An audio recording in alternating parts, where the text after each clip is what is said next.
Albert said, I'm slowly working down the country. So I'm from the northeast originally, trained in Leeds, and now I work in Sheffield. So I think the next step, I think, is probably Liverpool, Manchester.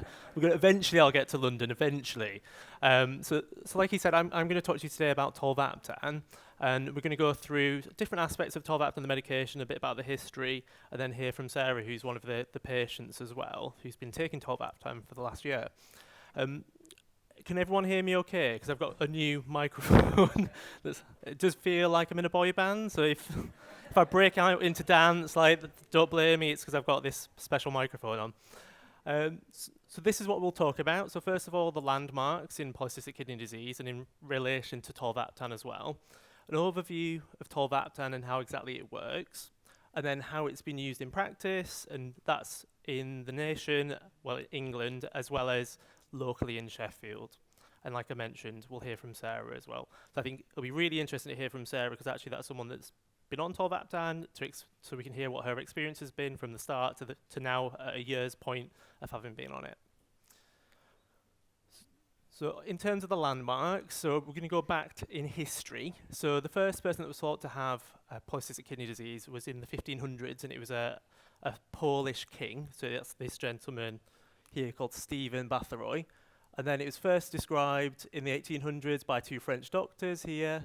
And then in the 90s, which is when Albert started his training, that's when the genes were first identified. After that, they did some trials in animal studies. Then they started doing a few more different trials, and the ones we're sort of talking about today are the Tolvaptan trials, so these are the ones in green. So that's when it was first done in animal models. And then after that, there's a human trial there. It was approved by NICE in 2015, and then the Reprise is the trial that came after that as well. So that's in 2017. So you can see it's a relatively short history. In the more recent history, it's already ramping up in terms of from diagnosis to starting trials and then having a medication finally. So we're going to now have a quick chat about how Tolvaptan works. And instead of listening to me droll on for quite a while about it, I thought a video might be better. So hopefully the sound works on this. It is American, so you'll have to forgive the accent. They refer to Tolvaptan as a different brand name, so they'll refer to it as Ginarq, whereas we call it Ginarq in the rest of the country and the rest of the world. I can't give you the reason for that. Maybe branding or something. So we'll play that. So it is quite sciencey, but hopefully it gives a nice overview of exactly how the medication works. Ginarq is the first and only FDA-approved treatment indicated to slow kidney function decline in adults at risk of rapidly progressing ADPKD. Ginarq, a selective vasopressin V2 receptor antagonist, prevents the binding of vasopressin at the V2 receptor in renal tubular epithelial cells, which results in decreased intracellular cyclic AMP concentrations. By reducing cyclic AMP levels in these cells, Ginarq reduces the rate of cell proliferation and fluid secretion into the cystic lumen, which in turn decreases the rate of cyst growth, ultimately reducing the decline in EGFR. Very short clip, but what it's trying to say is that it reduces the number of cells that duplicate, and it reduces the amount of cysts that form, and the cysts that do form, it slows the growth of those cysts as well. And that's the way that Tolvaptan is supposed to work. It's supposed to try and reduce the growth of the cysts, the number of cysts that you have, and also slow your decline in kidney function as well. So when we sort of look about where it's been used in the world, so the countries that are in purple are where it's currently been used according to the website of the company that produces the medication. So this is in over 40 countries. So a lot of these are being made up by Europe, the United States, Canada, Australia, and Japan. We don't have data yet on exactly how much these countries are using that, but it'll be interesting to see how different countries vary in their use of this medication.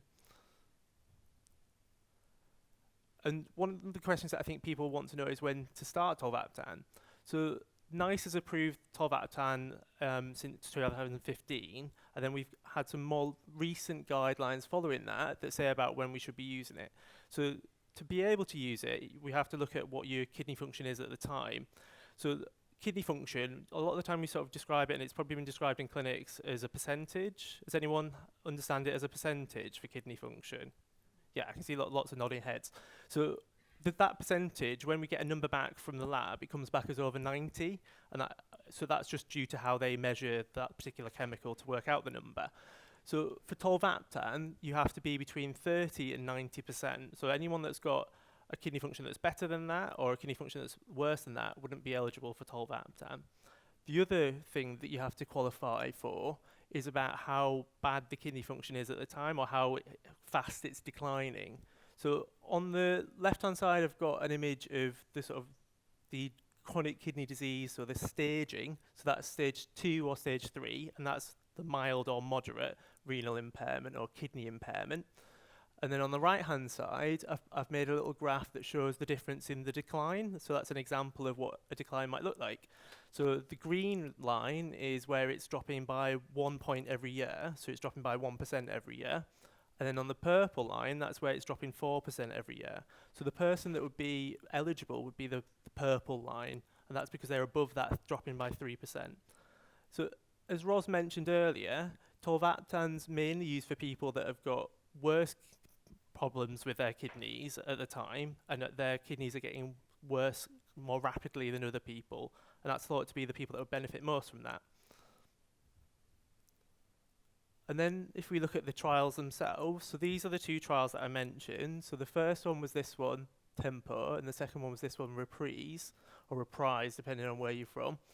And then the reason I put this slide up is it's trying to show what the benefit of tolvaptan is. So the green lines are something called placebo. So that's a sugar pill that doesn't do anything. It's a sort of an inactive medication that people take to make trials a bit more reliable and less biased. And on the purple line, that's the tolvaptan. So what it's showing us this is if you start tolvaptan at an earlier point, so if you're higher towards the 90% compared to the 30%, you get a more benefit over time. So this here is the kidney function, so that's the percentage, and then here's how long before people reach end-stage kidney disease.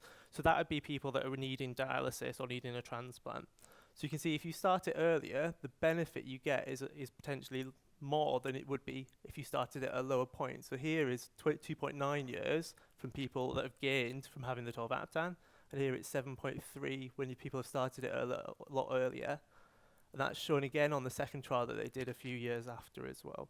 So the whole point of this slide is to say that the earlier that you start tolvaptan, the more likely you are to get benefit, and the amount of benefit you get is going to be more than if you'd started at a lower point. So start it early is what it's trying to say. So sounds like a great medication. I don't know if anyone's actually tried it. Could anyone put their hands if they've tried it? 5 years. And has anyone stopped it after they've tried it? Yeah. So that probably is what this slide is about in reality. So the things that are important to know is about some of the side effects or some of the ways that the medication works. So one of the ways it works is it makes you produce more urine, and that's a particularly troublesome side effect because the amount of urine, I'll get onto that a little bit later with some patients that are from Sheffield, is quite a lot more than it would be have you not been taking the tolvaptan. Associated with that is an increased thirst because you're passing more water, and obviously you don't want to get dehydrated. So people can find it quite difficult to either manage to get to the toilet or to be able to drink enough for this medication. There's a rare side effect to this one, so a hepatotoxicity, and that's an injury to the liver that can happen, and that's because of the way that the medication's broken down, that can damage the liver. That's very rare, but the important thing for that is it involves a lot of blood tests to have it. So for that specific side effect, you need to have a blood test once a month for 18 months, and then after that 18 months, once every 3 months, just to make sure you don't get this very rare side effect. And if you got that side effect, you'd have to stop the medication. So these are the things that are important to consider, but actually, I think what I'm probably more interested in, and what you're probably more interested in, is about the impact on life. So these side effects can be quite troublesome, and I think they can impact people's life, and I think they have to adjust the way that they maybe live or the way that they manage things. This is particularly important for people that have got specific jobs. So if you're a bus driver or you're a teacher, that it might be quite hard to do these things. I think if I was taking it, I think I'd really struggle with my job. I think I'd struggle to get to the appointments. I think I'd struggle to be able to go to the toilet enough, to be honest, to find the time. And then if we sort of move on to how the medication is being used at the moment, so this is information from NHS Digital. So the NHS collects information on how much of a medication's been used over the years. So we can see on this left side, this is when Tolvaptan was approved first for use, this green line here. And ever since then, there's been an increasing amount of Tolvaptan that's being prescribed. It's all done in secondary care, so that's the hospitals. It wouldn't be something that your GP would give you. So that's why the blue line is just flat all the way along, because they don't give any. They're not allowed to give any. But when we then look at different places in England specifically, there's a lot of variation in how much is prescribed. So this is the amount that's been prescribed, people that are being treated per 100,000. So you see, if you're in London at the top, you've got a lot higher likelihood of being prescribed Tolvaptan, whereas if you're in other parts of the country like Wessex or in the southeast, you've got a much lower chance of having Tolvaptan. So we're currently here, so we're somewhere in the middle. This is part of my PhD that I'm doing, is going to be looking at this and looking at why there is this variation. So at the moment, we don't really know why certain hospitals and certain regions use more of Tolvaptan than others. But obviously it's important because everyone should have equal access to this medication. And at the moment, doesn't seem to be the case from the information that we've got so far. So talking about Sheffield itself, so in Sheffield, we have an automated system that looks at all the people that have got polycystic kidney disease and whether they're eligible for Tolvaptan or not. So this is a system that runs a program every 6 months, and so far it screens about 360 roughly. Obviously numbers change slightly, but over 360 people get screened every 6 months to see are they eligible for Tolvaptan. So out of those 360, over 100 people have been identified so far that could be eligible for Tolvaptan. And then over 43 of those have actually started on Tolvaptan after that. So now we're going to have a quick look at some of the results and some of the experiences of people that have been on Tolvaptan based on sort of how many people are still on it at different points in time. So this is after a year, and this is the number of people in the sort of yellow. It looks yellow on here, but on the screen it's green. On this yellowy colour here, how many people had a slow in the decline in their kidney function whilst being on Tolvaptan? And then the orange ones are people that didn't have a slowdown in the decline in kidney function. So you can see that 14 out of 21 people did have a benefit of being on Tolvaptan at the first year point. And then when we look at the second year, some people had stopped. So you had 5 people that had stopped Tolvaptan. And then on this one, you can see there's 13 out of these 16 people that are left that were getting benefit from the Tolvaptan. So that's that it was slowing how fast the kidney function was going down. And then when we look at the third year, so unfortunately at the time this sort of research was done by one of my colleagues, not everyone had reached 3 year point. So there's 6 people here that haven't reached 3 years of Tolvaptan yet, so they can't really be included. But when you look at the people that have benefited from it in terms of slowing the kidney function, you can see here 6 out of 7 people had a slowing down of their kidney function when this is compared to before they started Tolvaptan. And again, some people stopped, so another 3 people stopped taking Tolvaptan then. So when we sort of look at the reasons for stopping Tolvaptan, I'm sure people that have been on Tolvaptan or are on Tolvaptan can probably understand what the top reason is. And that's this thing called achuresis, and that's the amount that people are going to the toilet. And that sort of goes back to what we were talking about before, about the impact that it can have on people's lives and have to make adjustments, and also the impact that it can have on people's occupation, really. And other reasons that we talked about, so there's the liver problem, there's that hepatotoxicity, which is the one in the orange there. And then if people's kidneys were getting worse, that's another reason to stop. And then the other one that people said was other, but that included things like that it was patient choice was the reason that they were stopping. And the last slide I'm going to talk about is about the amount of urine production that people have in comparison to normal. So the top slide, this bit, is how much the average person, so that doesn't have polycystic kidney disease or isn't on Tolvaptan, would be producing. So that's 1.4 litres a day. So I don't know how many people are measuring this in a jug, but I'll leave that to your own imagination. Who's measuring it and who isn't? It's your business. And And then when we look at people that are taking tolvaptan, actually it's 7.4 litres is the amount on average that people are producing. But even within that, that varies quite a lot. So some people it's 3 litres, some people it's 11 litres, which I don't know how these people have time to do anything else other than be on the toilet, but again, I'll leave that to, that's their business.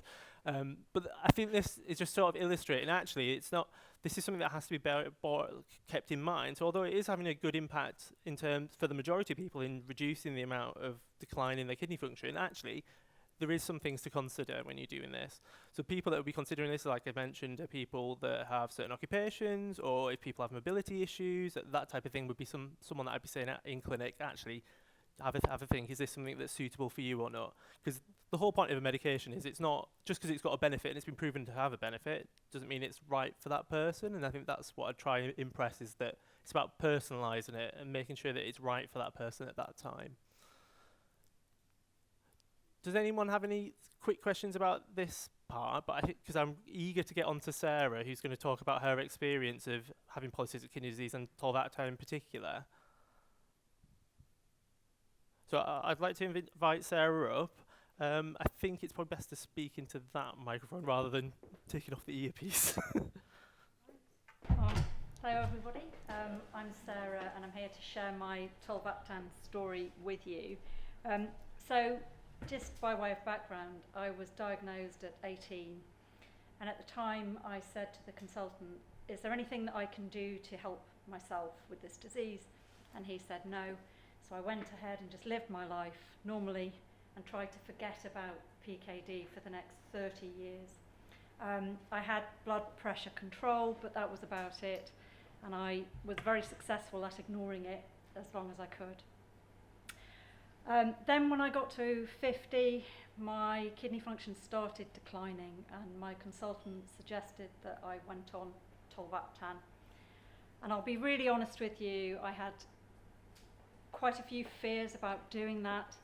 I would say my main fear was that I wouldn't be able to do my job. I'm a university lecturer, and we do lectures that go on for 2 hours. They do have a break, but they are 2 hours long. And I was very concerned that I just wouldn't be able to do that because I'd have to go to the toilet all the time. And I was also concerned that I wouldn't be able to do the things that I ordinarily do in my private life as well. So going to a concert, I was very concerned that I wouldn't be able to even get through a play or a music concert. But I'm glad to say that those fears didn't come to fruition. So I started about a year ago on tolvaptan, and the process was very supportive. I had about an hour's one-on-one session with an advanced nurse practitioner who went through all the do's and don'ts of tolvaptan, how to manage it, what to expect.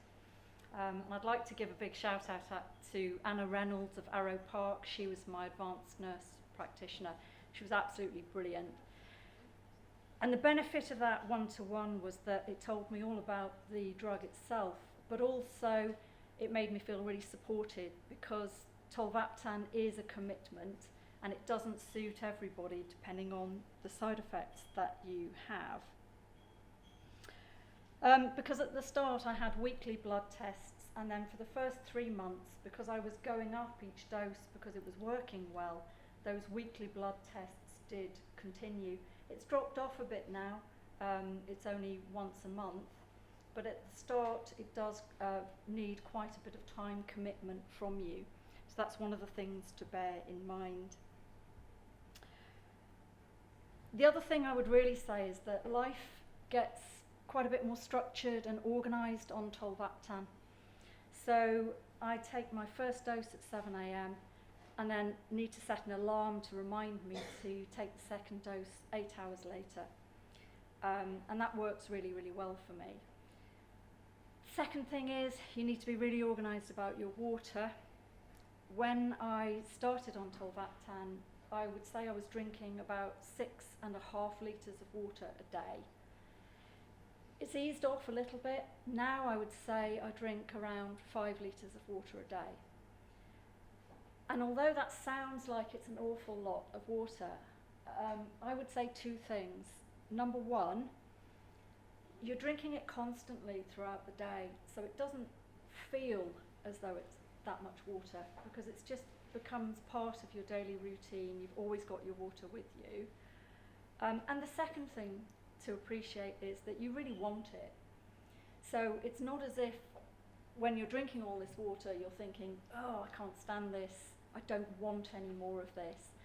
You're actually thirsty, so you want the water, and it is really refreshing. Another observation about Tolvaptan has been that the colder the water, the better, and that seems to be the experience of many Tolvaptan patients as well. But it is a lot of water, and it means you do have to be really, really prepared. So, for example, I'm never seen without a litre water bottle. There'll be one in my car. There'll be emergency water in the boot of the car. You have to think about where you're going, what you're doing. Think about when there will be a toilet, when there'll be water available. And your local water board, in fact, run a scheme that if the water is ever off in your area, they will provide you with water, bring it to your house for the duration of the water problem. But you do have to think very carefully about what you're doing, is all I would say. In terms of toilets, I don't collect my urine in a jug, just so you know. I haven't calculated the volume. I would say I go to the toilet once every 2 hours. So for me, it's been completely doable, this drug. That is not the experience of every patient. So I think every patient should, you know, if you're eligible, should try it, see how it works for you. For me, it hasn't been too intrusive. I can do my job. It hasn't affected my social life in the evenings in the way I feared that it would. And I'm one of the few patients, I think, who actually does sleep right through the night as well on this drug. And I do appreciate how fortunate I am to be able to do that. That's quite an unusual thing, and I'm very, very grateful for that. The other thing that people often ask about is alcohol. So I didn't drink at all for the first 6 months that I was on Tolvaptan. I figured that as my body was getting used to this drug, I'd better give it the best chance I could of coping with it. So that was the first 6 months, and my liver was happy with Tolvaptan, so I now drink moderately. The only thing I would say is you then need to drink additional water to compensate if you're going to have an alcoholic drink. And so at that point you're thinking, well, is it really worth having a glass of wine if I now have to drink another litre of water? And you might decide not to bother. It's up, you know, who knows. So that's my journey. I would say I'm really glad I'm on this drug, but it does take commitment, and it does mean you have a more structured and organised life. So your life is changed, but hopefully it will stave off dialysis and keep my kidneys as healthy as they can be for as long as they can be.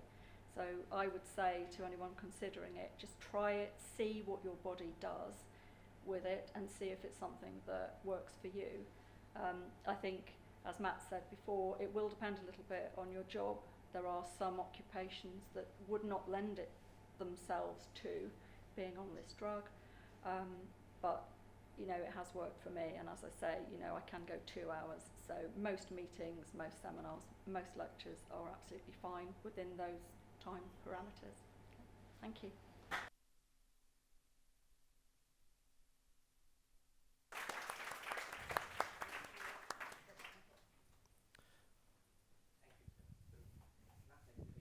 Have you got any more to say? No, that's it. Thank you very much. Would you kind of stay up there? So thanks to Sarah and Matt for a really wonderful combination. Yes. Any questions on Tolvaptan? Oh gosh, lots. Okay. Right. Oh, thanks. I had 2 identical twin boys who both took Tolvaptan, and I have to say it didn't work. Is there any link between the type of gene variant you have, inherited, or mutation you have, and the efficacy of Tolvaptan? This is probably a question for Albert. Well, that's a complex question, but not 100%. So I think if you had the new rarer genes, then it's less likely to work. If you had PKD1 and to a less extent PKD2, it's more likely to work. The trials were done with patients enriched for that. But most people don't get their genetic testing done, so we don't really know what they are. So, for example, but So when you talk about eligibility, you're talking really about personality or the character or the occupation of the possible patient. Two factors really. It's kind of like the eligibility on paper in terms of the kidney function at that time and how fast it's going down, and then the second bit is about eligibility in terms of the patient's perception really. So it would kind of be the patient's choice really at that point. I don't think it would be in a situation where I'd say, oh, actually I think too much for you. I think I'd always discuss it with the person. So it's eligibility on paper, medical eligibility, and then sort of eligibility in terms of whether that person thinks it's right for them. That's probably the way that I look at it. Hi guys, just to be clear, it isn't a cure. No. I mean, can one ever stop taking it? So the answer is to continue taking it is that it's slowing the decline. I suppose at the moment we haven't really got enough years of evidence really to say how long it sort of prolongs things, because all these trials were only done in sort of the mid-2010s. So that's the evidence that we're working on at the moment. So it isn't a cure, but it's to try and slow down the decline in function. I think the evidence from the longest I think people have been on it around the world is about 15 years, and it looks like the benefit is sustained for that length of time. But that's not to say that that will stop you from ever requiring dialysis or a transplant. That's a different thing. But the benefit continues, so it's not just for the few years. Just to be fair, probably according to number of hands going up. Hey, it's a double question for Sarah. First one is, what drinks do you try to avoid, because water can be quite boring, so what do you do to kind of spice it up? And then the second one is, does it affect your appetite? Because I know if I drink a lot of water, I'm not as hungry, I don't want to eat as much. So does it have an effect on how much you eat? So yes, in terms of the appetite, it does have an effect, because obviously you feel full quite a lot of the time. So what I tend to do is eat smaller amounts but more regularly. And then in terms of drinks, we're told to generally avoid too much caffeine because it's dehydrating. So I have sort of 1 cup of tea in the morning and really, really savour it, you know, and really treasure it. And then just have a variety of cordials. But mainly for me it's water, but everybody's different. I think the main thing is to try and avoid really sort of fizzy drinks or sort of lattes or anything like that that's really, really calorie laden, because then you're going to give yourself another problem in different ways. So yeah, but you get, I don't know how to describe it, you get used to it, you really do, and it becomes so much a way of life, you just don't even notice it. You just drink and drink, and it just becomes second nature to you. I think we've got one more actually. Okay. From a personal point of view, as over your year, as your function slowed down? It's actually got better.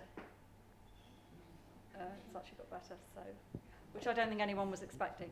So, great. It could be the healthy lifestyle you adopted because of Tolvaptan. I was just curious as to, you mentioned something about the temperature of the water. Is that something you prefer, or is it just you just got a taste for cold water? It really makes it easier. It slakes the thirst like nothing else. Oh, okay. Yeah. Okay. Right. That's a good tip, actually. Yeah. So there's probably more we could talk about Tolvaptan, but we don't have time now. But again, we could perhaps go back to it in the afternoon. So thanks again to Sarah and Matt for a great session. Thank you. Yeah.